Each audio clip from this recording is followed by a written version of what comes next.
Help me grow, fast or slow, as long as I know you're digging for gold. Help me learn, soft or stern, as long as I know you're digging for gold. Life's a movie, the ultimate trip. You should have been told you'd be digging for gold. Hello, my friends, and welcome to another episode 49. Right, Alex? 49. Getting up there. Yeah. On Digging for Gold. And don't forget, subscribe on YouTube, on Spotify, on TikTok, and Instagram. Now, you can do that by going to dangoldberg.com and clicking on all the icons at the bottom. Today, you want to know anything about entrepreneurship and AI and how they interact and what to do about it? Here's the man. This is the guy, okay? Solon Moreira. He's an associate professor at Temple University. It's just like the hat that I always wear, okay? And he knows a lot about AI. And I'm not talking about Allen Iverson. And about entrepreneurship and how they interact and mesh with each other, and how technology and AI can change the world, maybe. Am I right? I'm curious about AI. I like entrepreneurship. Yes. So how do you see this interaction? AI has changed a lot the way that we think about entrepreneurship, and I would say primarily by giving access to small business to services and opportunities that didn't exist before. Now you can use Gen AI, for example, to produce media or to write detailed financial plan, and so it's changing the way that small companies can access now a service that used to cost a lot before. Wow, and that will have a positive impact for the entrepreneur and a negative impact for the people who provided the services to Absolutely. Those entrepreneurs may have a problem. These entrepreneurs. And I'm talking entrepreneurship in general. I'm not even talking about all how much the technology has enabled in terms of new business that are directly building on AI. But on a general sense, the way that now smaller business can access those, yes, and you're absolutely right. That tend to leave some people without clients, or I'll say unemployed, but without. Without clients. Yeah. So they have to think of different ways, like double checking AI, things like that, having a smaller, niche. But as I think about that, and even with this podcast, there are things that AI helps us do. Everybody knows Alex. Mm-hmm. He's our producer and editor, and we were just having a discussion about AI for the podcast, right? Yeah, I started. So Adobe Premiere has really good auto transcription, right? That's how I make good clips for socials where everyone reads them on their phone with the volume off. Yeah. But then the extra step I started taking is you can export that text. So we do a whole podcast episode, an hour, it auto transcribes it, and then you can export the text as a document into ChatGPT and be summarize the podcast episode.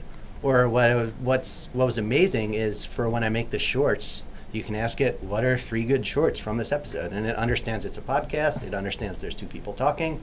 It'll give you the timestamps for good shorts. And then even further, it'll tell you it'll tell you the video cuts to do. Yep. Pretty amazing. I'll tell you something.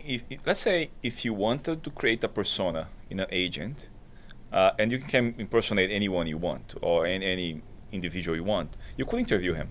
We have technology for that already. One of the things I work in my classroom today, especially when teaching executives, is how to create agents that are going to behave in a certain way. And you can feed the knowledge base, and you have a conversation with you in the way pretty close to what I would have. Can I speak to Abraham Lincoln? Yeah, absolutely, 100%. Really? Yeah, for sure. We just have to get as much documents or evidence of how he used to answer, how he would expect to behave, and we can impersonate him. That's for sure. Training data, right? Training data. I'm always telling them we have the back catalog. Yeah. We have enough 50 whatever, 40 whatever episodes, we can definitely just do a virtual Dan. 100%. Yeah. I have no You're doubt. kidding me. Yeah. By the way, Solon is not really here. He's an AI-generated human being. But, no, wait a minute. So, listen to this, folks. Abraham Lincoln? Yes, I can have I'll give you a concrete example, okay? Okay, yeah.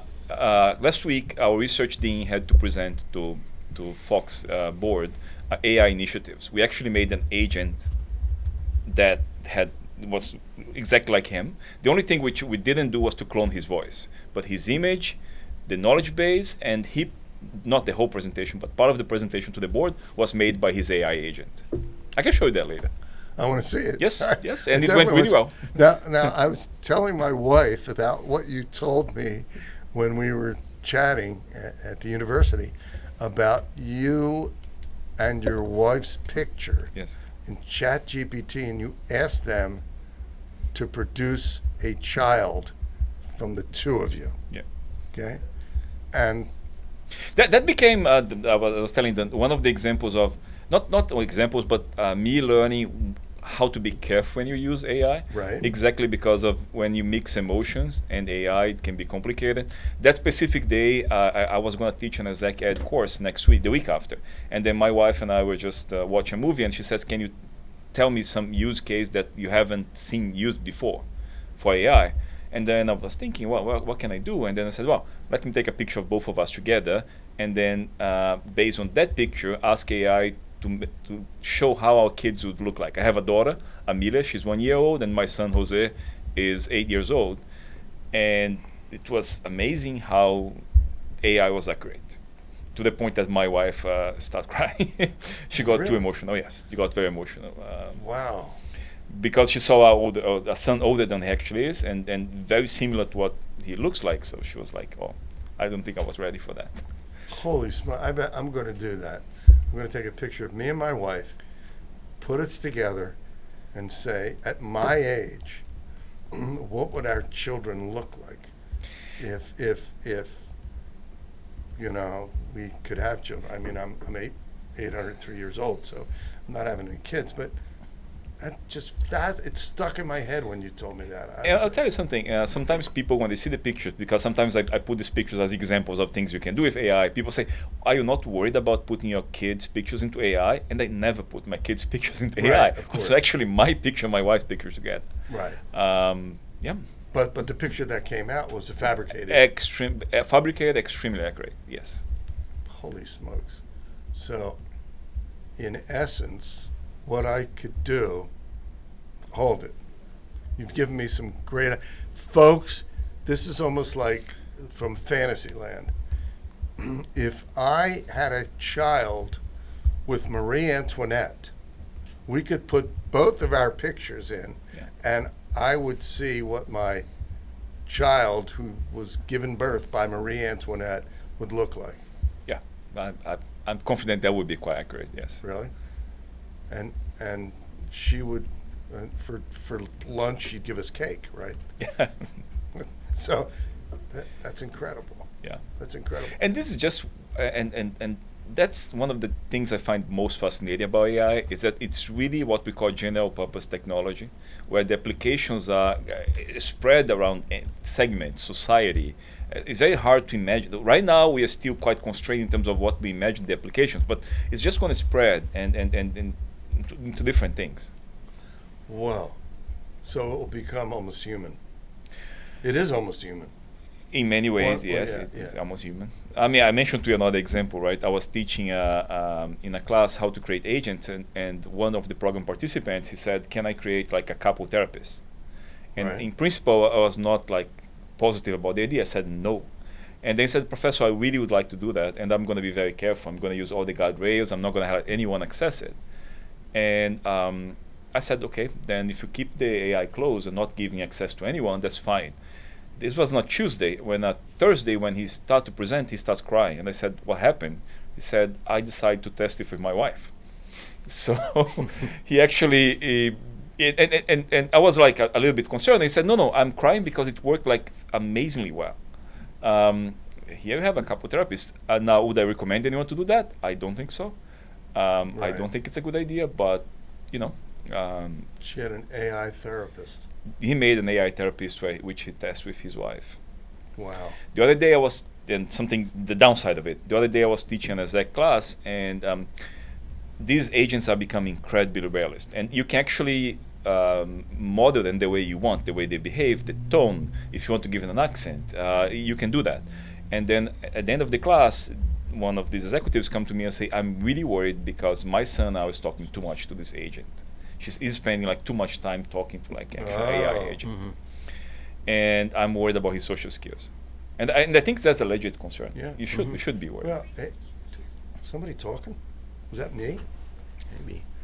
Yeah, John Okay. Oliver just had a episode about Do I have chatbots, and it was that kind of thing. Like all those cases you hear in the news of people choosing them over relationships or darker situations, that kind of thing. Yeah, you got to be really careful with that. Especially with teenagers and kids.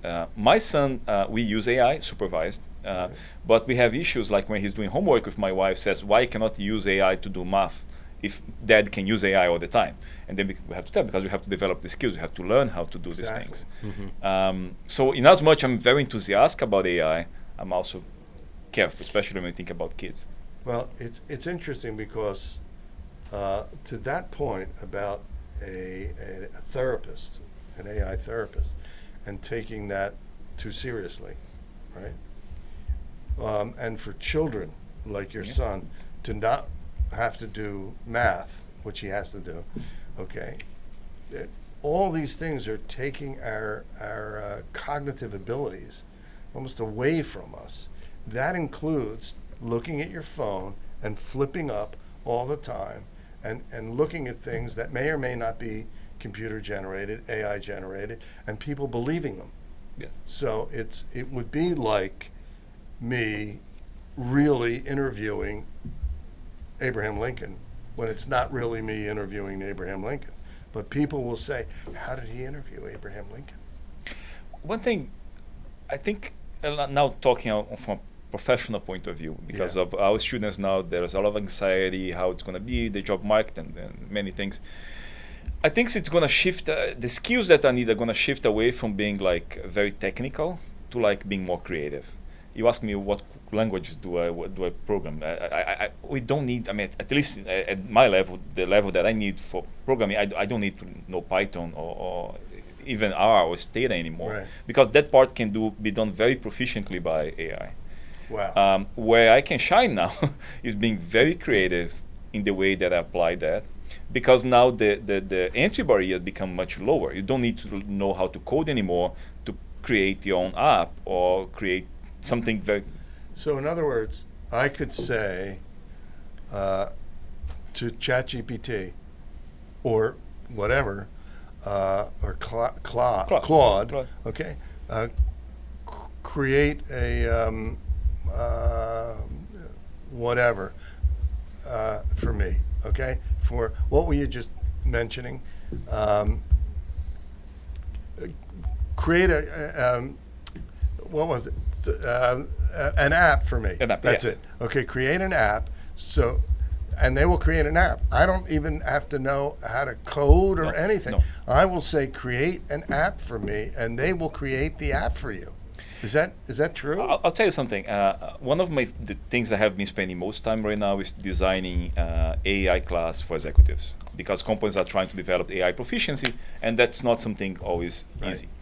And sometimes we get the VPs or the CEO, C-level of the company say, we would like to do this course. And I say, okay, we're going to finish the course with a capstone where your employees are going to develop in their own chatbots or their own agents. And then they look at me skeptical. They said, can you do this in like 2 hours? I said, I promise you. We can do, we can make agents, we can make chatbots that can solve specific organizational problems. It's not going to be something we are faking. It's specific organizational problems. And everyone in the room is going to be able to do that. And I tell you, it's amazing how everybody can do it. In 2 hours, I can get everyone running the most amazing projects. And the most interesting part is that the technical barrier is gone. Now it's about creativity. So That's it. how can you be creative?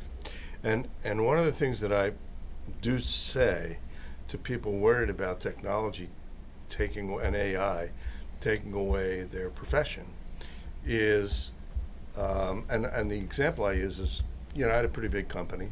I had 140 managers.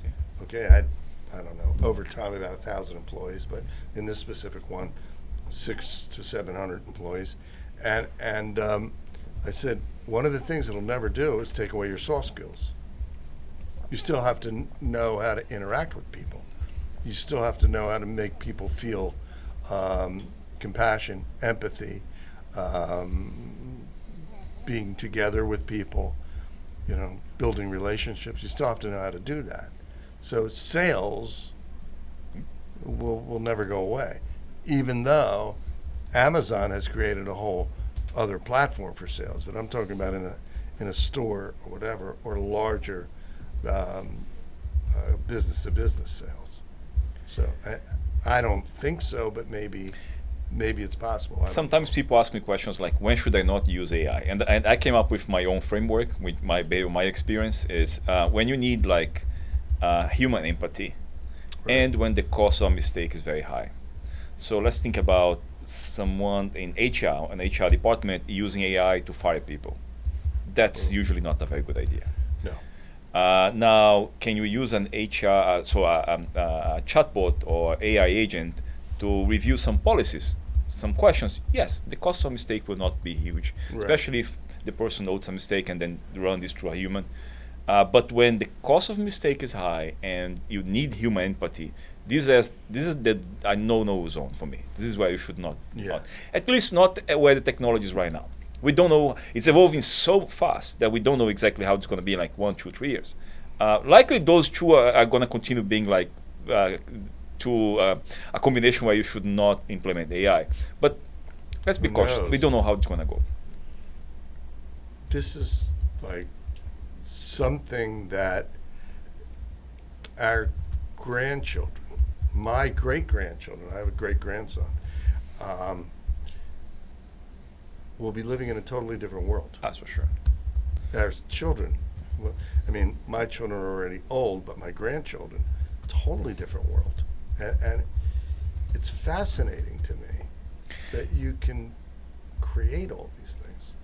The two dimensions, right? One is the generative potential of AI, how much you can generate image, content, which is reasonably, I'll say, probably the most novel component on that. Mm-hmm. But also AI has had lots of both depth and breadth Mm-hmm. to the human capacity of processing and information. I see my son, right? One thing he loves. I drive him to school every day.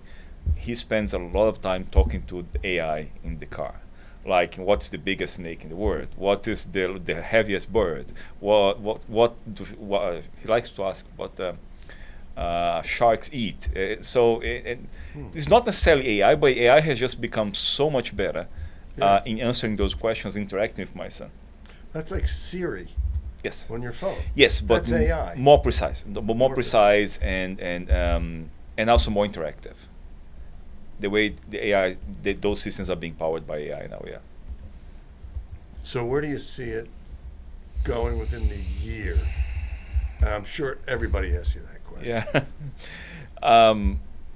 It's quite hard to know because every day there's something new. Every day some new use case. Every day a new model. One thing I do, and that I tell to especially my undergraduate students, we're not going back. AI is here. So this discussion about if AI is a hype or not, this is in the past. We just moving forward, right? So be part of it. Don't be against it. I mean, people might have different preference. So how much I want to interact with AI, how much that's fine. That's okay. It's perfectly fine. But just don't be like this anti-AI. Don't take this what I call the negative agenda of AI. Yeah. You have to have a positive agenda. How you're going to use AI? It's up to each individual. That is fine. You're gonna figure it out.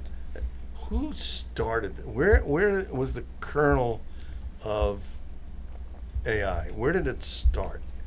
How did it start? I mean, you can go back to Alan Turing, the Yeah. computer. Yeah. But there was way more conversation going on more recently after ChatGPT. That was when it became more popular. People started understanding. They came up with a model where it was more accessible to people. So, Mhm. yeah. Well, I always looked at it as the beginning was Google, search engines. That was to me, it's like, wait, you can type this in, and it just all comes up, and and you don't have to go to the library. The other day I was being interviewed and someone said, what's the closest technology that you can think about? And I think internet was a major enabler of in terms of how it affects business, and also how we live. So I think, yes, internet would be something. Yeah, the internet. You know that Google has a problem now, right? Because of ChatGPT and other AIs, people are using less Google to do search. Oh, that's interesting. That's so, and all you need is the app, right? App, or you can go on a website. I particularly, so far, the AI I use most is ChatGPT. And many companies now are using the Copilot for Microsoft because it can be built in the 365 Microsoft license, which also leads to another issue, which underutilization. So companies might buy access to it because it's already part of the Microsoft package, but ultimately employees are neither, or they are not aware, or they have no incentive to use it. So there's another challenge. And then there are the AIs as well. I think the no incentive to use it, or small incentive to use it, will only be a generational thing. Next generation, it'll just be normal, and they'll just use it. I think from an organizational point of view, there are two dimensions. One is the general use of AI for write emails, improving documents, and this is the general use of AI. But then you also have the specialized use of AI. Think about a pharmaceutical company that has to apply AI to the development of new drugs, or improvement of clinical trials, or an engineering company that is using AI build stuff. So these are two different things, which are very important. Both are. I see those as really important. And I would think that you could use AI from an architectural standpoint too. Yeah. I mean, you could say, build me, these are the dimensions, this is what I want it to look like, build me a prototype, or build me blueprints of this kind of specific building. And it has to be this secure, and this, they could do all that. Yeah, absolutely. Always a human, at least for now, a human has to check it. But yes, and a human has to put the input in. Yeah. Right? The human has to be the creative one to think of that. Like AI is not going to say, I want to build a building. Yeah. No, not yet. Oh yeah. Okay. It's crazy. I mean, at one point, AI may have ingested all the information in a community, correct? All the streets, all the buildings, all the landscaping and so forth. And they may say, AI may say, we need a school. We need a school, and there's a space right here. And let's build a school without human input. Yeah. That is possible. Yes. And one thing I really like, for example, the AI I use, I enable memory. So my AI, the one I interact with, knows my name, my wife's name, my kid's name, where we live, and that just improves the quality of output because it's tailored to what the way it understands what I need. Which leads me to another question of cognitive abilities for human beings as they get older, or as they lose their cognitive abilities. Can AI be implanted? I'm sure that Elon Musk is probably working on this, okay, into the human brain so that it could become your thinking. It could become. Elon Musk is working on it. Honestly, I don't know much about how this is evolving, but yes, there have been research on trying to blend into the human brain, the human brain, to overcome degenerative diseases for thought, dementia or Alzheimer's or things like that. Yeah. Even though you may have a person who has Alzheimer's, the AI can almost supersede that in the thought process. Would that be possible? Yeah, I would imagine, and not too far from now. Yes, The other thing which people have been doing is this idea of creating a digital twin. So you actually upload everything you know into an AI, and it can personate you, so people can, your kids, grandkids, can actually interact with that. You mean after you die? They're still alive. You can. There are some studies that have done that with CEOs, and then asked the employees to rate which, without knowing actually, when they were interacting with the CEO or with the digital twin of the CEO. And in some circumstances, they actually would prefer to talk to the digital twin of the CEO. Holy smokes! This is wild. It is, and the interesting thing is also what type of information you can input into AI. It can go all the way from pictures. It doesn't have to be necessarily text. You can actually input pictures, and AI is going to read that. Let's say I like to go to Florida with my family, and I decide that I'm going to add the pictures of our last trip to feed a digital twin with memories of things that happen in the social context of like we go fishing, we go barbecue. I can do that. Wait a minute now.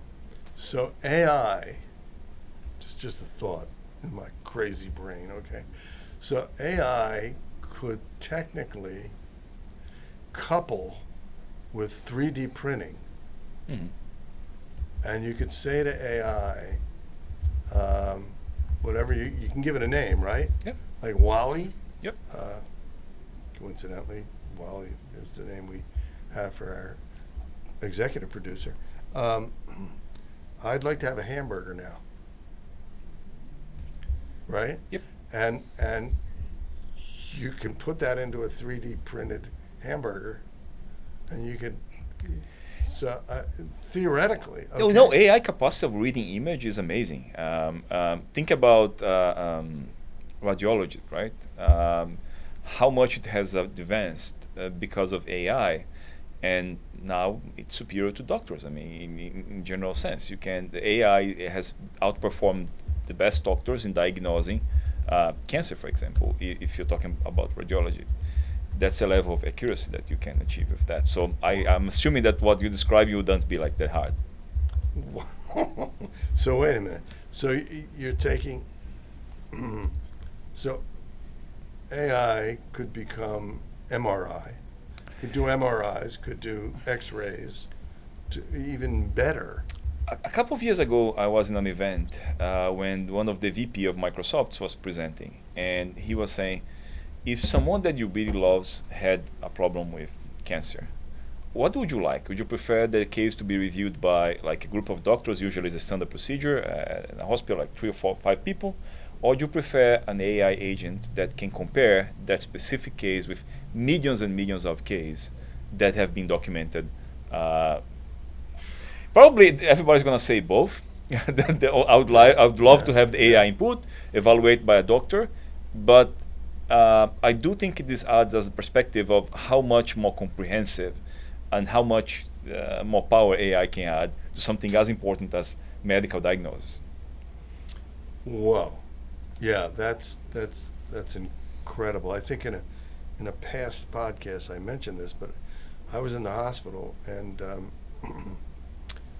obviously a medical condition, and there were 2 doctors in the room, and they were arguing about my condition, and one wanted to release me, and the other one said absolutely not, and they went back and forth in front of me, whereas an AI generated diagnosis would have been much more specific and said that I should get out or not. At least would provide both doctors with the information Correct. that where they could actually get to a conclusion. Probably, I'll say yes. Well, yeah, let's hope that would be the case, as opposed to the AI generated thing saying you can go now. Right, you can leave now, get on your clothes and get out of here. But I'm just, it's amazing to me. Yeah, I'm always amazed by the use and application of AI, and the fact that technology is still relatively in infancy. It is in infancy. So one of the things that always fascinated me was holograms. Now, I would tend to think that AI could generate holographic images, correct? Yes, correct. Yeah. So in other words, let's go back to Abraham Lincoln, okay? And the whichever, ChatGPT, Claude, what's the other one? What are the other? Gemini and Copilot and all that could actually generate a holographic Abraham Lincoln. Is that possible? Yeah. Actually, if I had to do it for you right now, I would get the most accurate picture of Lincoln could get with high resolution, and I would input in one of the tools that we use, and that part would be like the easy one. What? Then you'd have a holographic. Yeah. Then I. Where would it be? Where would it show up on the computer? Yeah, in a computer. Yes. And I think not the most, I don't say complex, but the most interesting part would be now how can you give his personality to this agent, how you describe how he should behave. I think that right.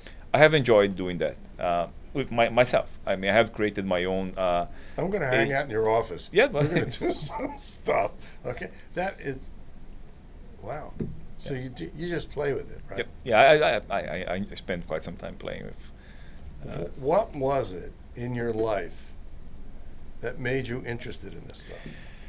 That's a good question. I mean, as a professor, I'm always curious on things I can bring to the classroom. And then when ChatGPT became popular, I said, I don't want to be what people are calling like dinosaur professor. I want to use AI.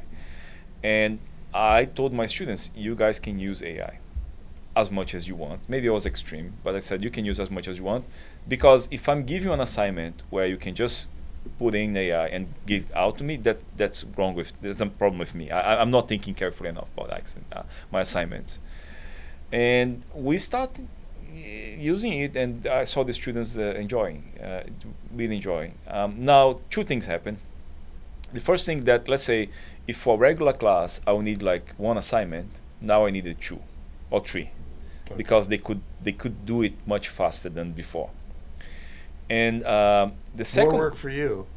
More work for me. Absolutely more work for me. Yeah, 100%. That push professors, because we need to come up with more assignments, more exercise, more things. Which is what I'll be doing, by the way, after the podcast. And I go home and I'll be grading more assignments, more and more papers. Grading, actually, I did grading today with AI. No, not 100% AI, but AI helps.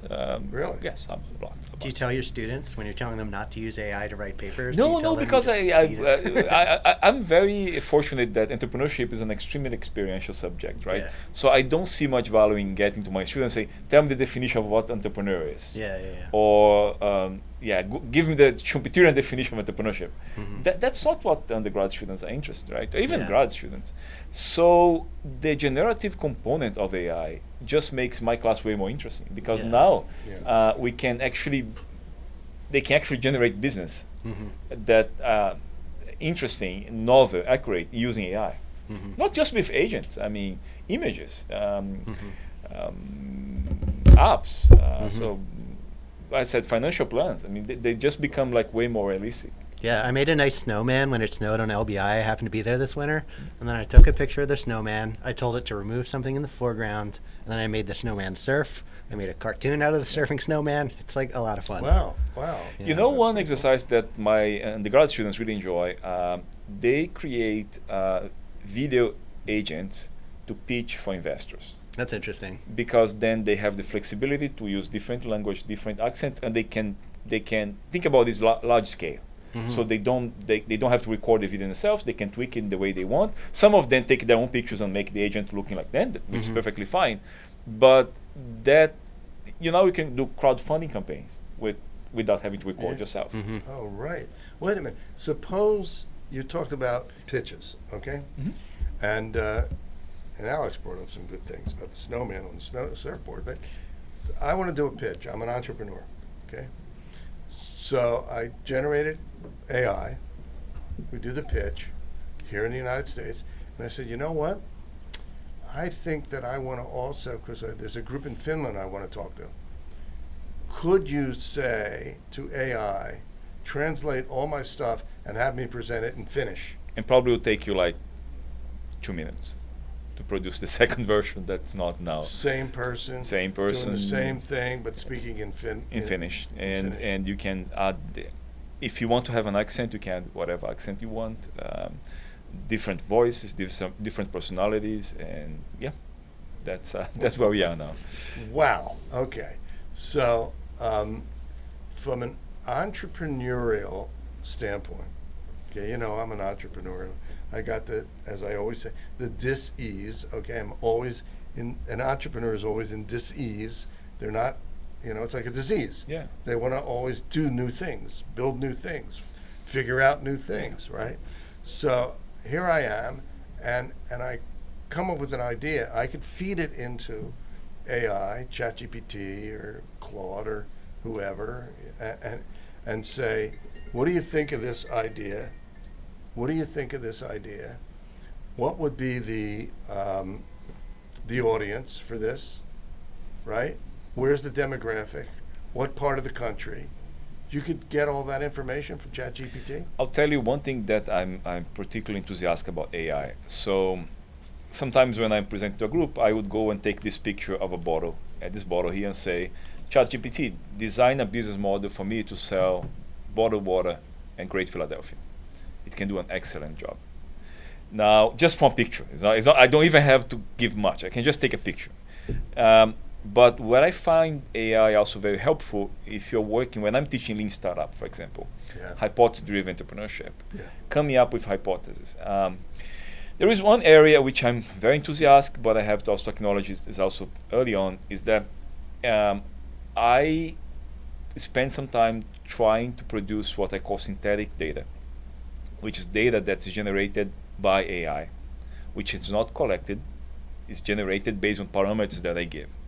So if think about this, how powerful this can become. If at one point AI can generate very accurate data that really mirrors the average behavior of an individual with a specific demographic, living in a certain area, so we don't need to collect data anymore. You don't have to hire marketing companies that are going to collect data. Actually, you can generate that data, and you can do experiments with that data in terms of how individuals would behave. Wow. I have done this. Some case I got pleasantly surprised. They worked really well. But regardless of how accurate this will be, as a tool to teach students the importance of data-driven decisions in entrepreneurship, it's excellent. So let me get this straight, okay? You have an idea. Yes. You want to do research behind that idea. You want to interview people, quantitative, qualitative, Yes. all that. And instead you say, I have this idea, ChatGPT. I would like to interview 1,000, let's say it's a men's product, 1,000 men from the ages of 25 to 55 in the greater Los Angeles area, okay? And I want to know what they think of this product. And here's my 3 hypotheses, okay? I want you to generate questions under each hypothesis, or you generate the hypothesis and the questions that they have to answer, and give me the results. Yeah. You could do that? Yes, I have done this in class. Yes. This is amazing. This is I am wow. That is. There is also research now done. Let's say I'm interviewing you. Right. I'm recording our interview. Right. And I transcribe it. Right. And then I'm going to ask you, then tell me what you like, how old you are, where you live, Right. where did you grow up, or your job. And I get all this general information and input in AI. Then I get a survey about preference. Well, would you rather buy a car with this color, this model, that model? And then people are trying to figure out if we are doing a great job asking these questions before in the interview, what the level of concordance we're going to have AI answering this question, the digital twin for Dan, and Dan himself. And people finding that this is a very promising area of research. Really? Yes. So Okay, I want to stick with that for a little bit because I'm a professor too, and we have to do our things, right? I just had a DBA student that received her doctorate, and it was fascinating. It was about medical tourism. Mhm. Okay, and she had a hard time getting her N, the number of people, that she wanted to interview, up to a certain number. But it was qualitative, so you have a little room there, okay? Could she have added, with all her questions and hypotheses, more people to that sphere of what she's looking for? Simulated data is not something necessarily new. It's just becoming way more accessible now. Okay. Now, I recently have been a committee of a student that actually did the whole research with simulated data, synthetic data. Okay. The challenge that I think now is that I don't know if research, in terms of social science research, let's say business research, we are ready for that. Right. But that will come. That will. We're going to get to a point where this is going to be an accepted way of doing research. So if we do get to that point, what professions will be impacted negatively and positively, do you think? I have had this discussion recently with an MIS professor, where he's saying that data analytics degrees are going to have a major problem because now anyone could do data analytics. The same way people are saying, and that I really don't like to play like the prophet that's going to say what's going to happen to this profession, that profession, but Right. people are going to say accounting, for example. Accounting is going to face like a major challenge. And I'm biased naturally, but then I think a degree like entrepreneurship becomes more relevant. Yes. Absolutely, because it's purely creative. Yeah. Okay? So even if you're putting it into ChatGPT, the original idea has to come from a human being. And more than that, I think. No, yeah, you're right. You're right. I think more than that, usually the people that I see very frustrated with AI is because they expect that they're going to ask AI a question and then get the result finished and ready to use. When most of the time, especially in the business setting, it's an interactive process where Right. you're going to ask something, you're going to input something, you're going to get something back, and then you're going to input again, and you get something back until you can reach something that is usable for your context. So in that regard, I was even talking to our entrepreneurship professors at Temple. I think we should brand entrepreneurship as the AI degree in our school, because I do think we are well equipped for that. I think our students are. It's a great idea. It's a great idea. Because think about that, right? that, The technical side is accessible to everybody now. Yeah. When you were talking about when you were talking about entrepreneurship and all these other elements, I'm thinking about how this is going to impact some of the, like copywriters and Yes. and accountants and the medical field and coders. I mean, the thing we talked about earlier. I mean, everybody, the whole MIS and technology world will be eaten up by its own self. Yeah.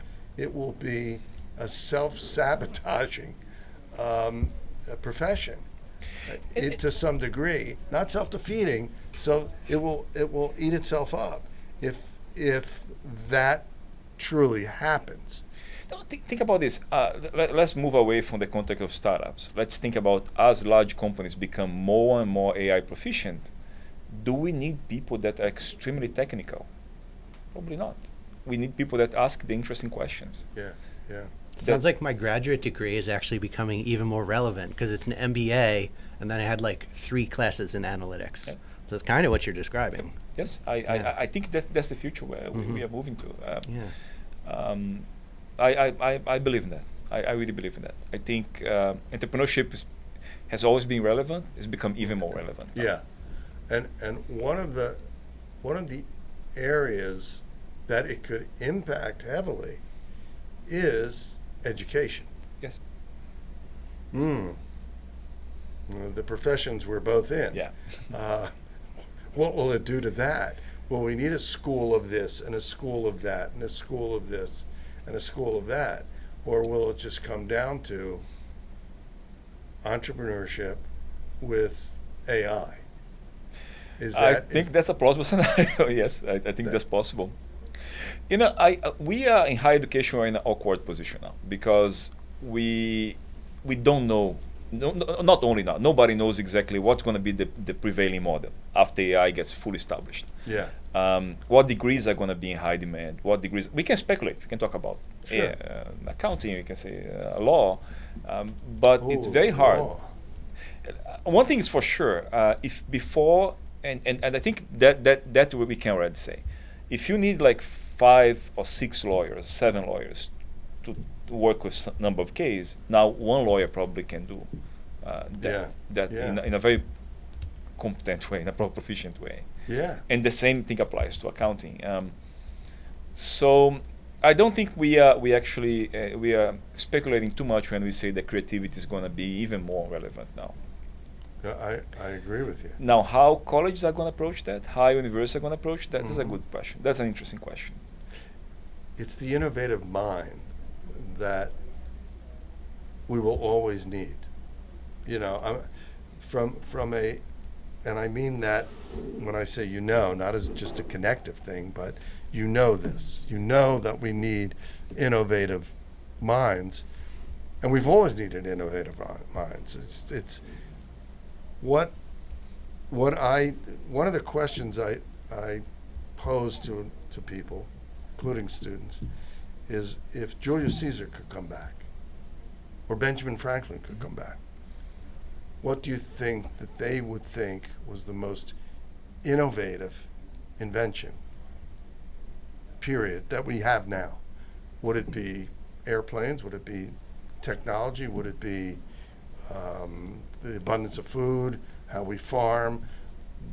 What would it be? Would it be air conditioning? Yeah. Okay? Now, all that has become even crazier. Crazier may not be the right term, but it's the one that came to mind. With AI, if they came back and they go, wait a minute, you can do that just by talking into the computer or putting something in. You could do that. You could build that, and you could print it out, and you can do all these things just by talking in the computer. Building your point, given the moment we are now, I think students, especially like younger Right. folks getting to college now, maybe like following a degree that's specific to AI, given the circumstance, is not a bad idea. In the future, I don't think that would be relevant. AI is going to be everywhere. So it doesn't matter if you do a master's degree in AI. You have to do an accounting, an entrepreneurship, or whatever degree, and that has to be have AI built into this. And that's going to have direct implication to what you're saying. So Right. those kids coming out of college, they will be way more creative. They have like superhuman powers because Yeah. now they can process things, they can understand things, they can do things that before we could not. So if we take that to the human condition, medical condition, it may be possible, like we talked about Alzheimer's and dementia, for AI, maybe, I don't know, to cure paralysis. We are not far from the first. I mean, there are examples, but we are not far from like major cures that have been supported with AI, Yeah, by AI. because in our discussion, I'm thinking about this thing that was invented in Israel. I don't know how many years ago, 20 years ago, maybe 10, whatever it was. And it helps people that are paralyzed walk. Mm-hmm. And they just put it on and they walk. But with AI and the medical profession, is it possible that AI could figure out through all the information that it's getting on a constant basis and generating its own information, how to cure spinal problems, how to cure cancer? And that works both ways. At the research level, AI enhancing research capabilities, but also once you integrate, for example, AI with robotics, then the implementation of such a solution becomes more feasible as well. So it's not just about finding the solution, but also enabling some of the solutions to actually work and function at the level that we require. So it's even possible for AI to tell the physician, you should implant this thing here, and this person will no longer be paralyzed. Yeah. Improve accuracy, yes, for sure. Yeah. Yes. This is fascinating. Yeah. Fascinating. I have to hang out with Solon just maybe it can put, let me say, make me 28 again. And I'll hang out with Solon and he'll make me 28 again. And by the way, it's a joke, but maybe, who knows what it could do to aging. Yeah. Yes, sure. Right? Because it's all on a cellular level. It's just atoms and neutrons and protons and electrons and all that other stuff. If it could change the structure, it could change humanity, which it is anyway. But I'm very enthusiastic about how much AI is going to enhance our research capabilities in the medical, biopharmaceutical. Yes, I'm not a social science researcher, but Right. I'm very enthusiastic about the applications that we're going to see coming in these areas. It'll be more like AIs when they start designing microprocessors or making the batteries more efficient, or it'll be that kind of thing. yeah, Yeah. making the batteries more efficient Mm-hmm. on your iPhone or your Apple Watch, so that you don't have to put it away Mhm. at night and charge it and keep it going forever. But that's a whole other thing. Mhm. That's a technology. That's energy technology. But that's also atomic. All these things are at an atomic level. In some cases, electronic level. So it's fascinating. I mean, as we're talking, I'm starting to think, okay, which you do all the time anyway, okay, maybe AI can be used for this. Maybe AI can be used for that. Maybe it really can be used to eliminate, to some degree, the aging process, which would have a total disastrous effect on all these creams that people put on to look younger, right?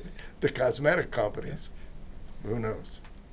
But it's That's the nature of innovation, right? yeah.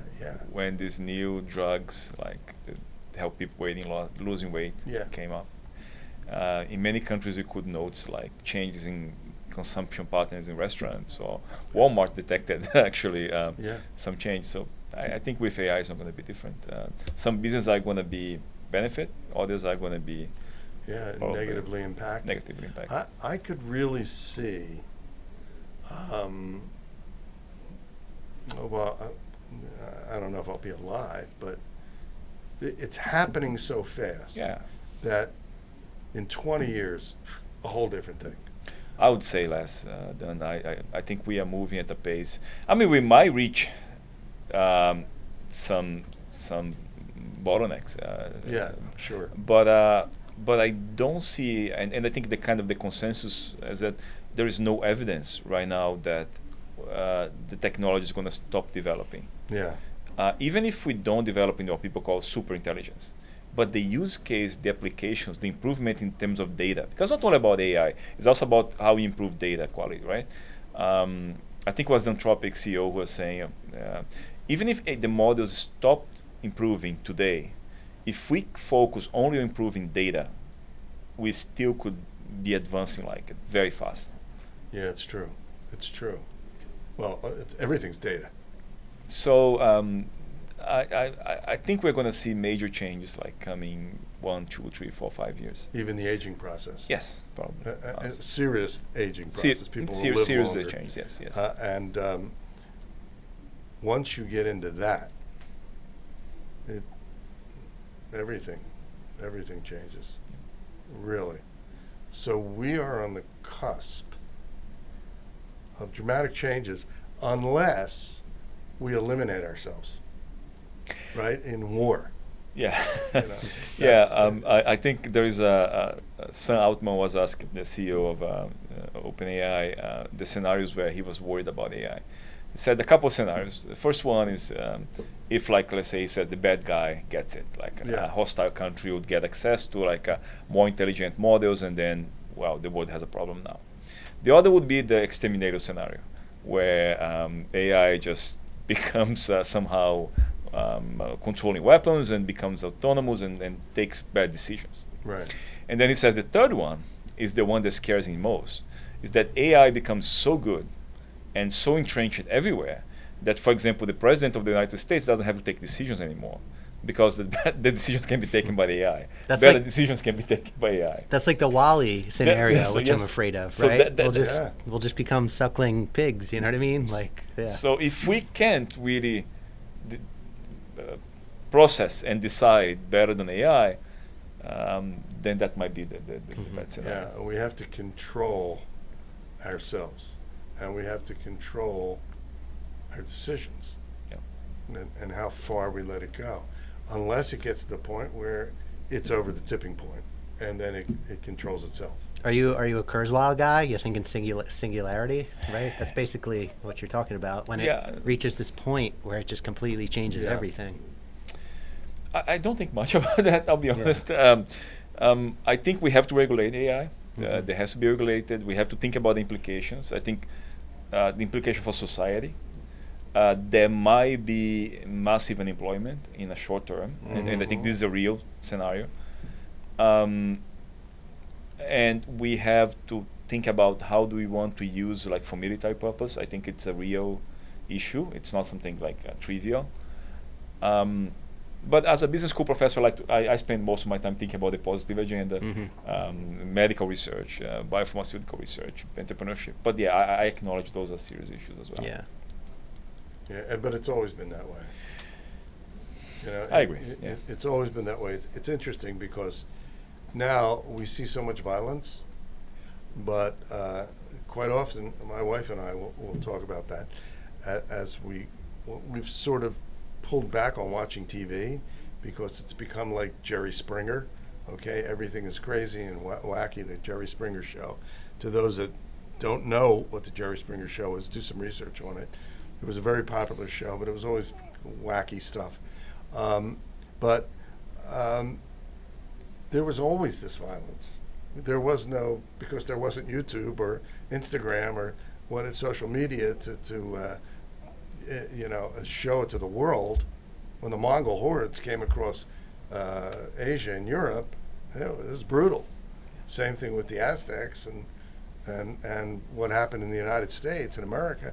So we always had these brutal things happen, and somehow we keep populating. So I just hope we don't destroy ourselves, and I hope that AI generates positivity. It will be major changes, just like you're saying.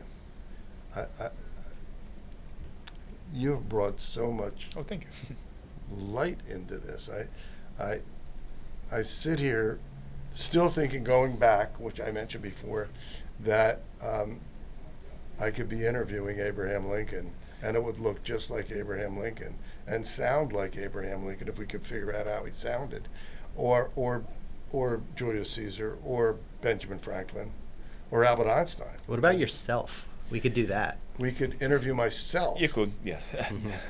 That would be really wacky. That would be weird, but that's a possibility. We have the training data. We have the capability. We do? Why you could transcribe. You had 49 podcasts. Yeah, you're the 49th. We can transcribe 49 podcasts, feed into an AI, and then you interview yourself. That could I'll happen. interview myself.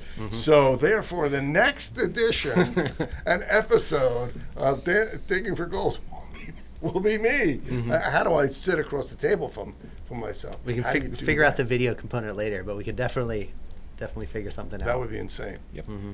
Count So- on me if you ever want to try that. We can. I'm happy to join and help you develop. Solon, I can guarantee you that I will be coming to you about a lot of things, okay, that deal with AI, besides the fact that when we talk to each other during our meetings and stuff.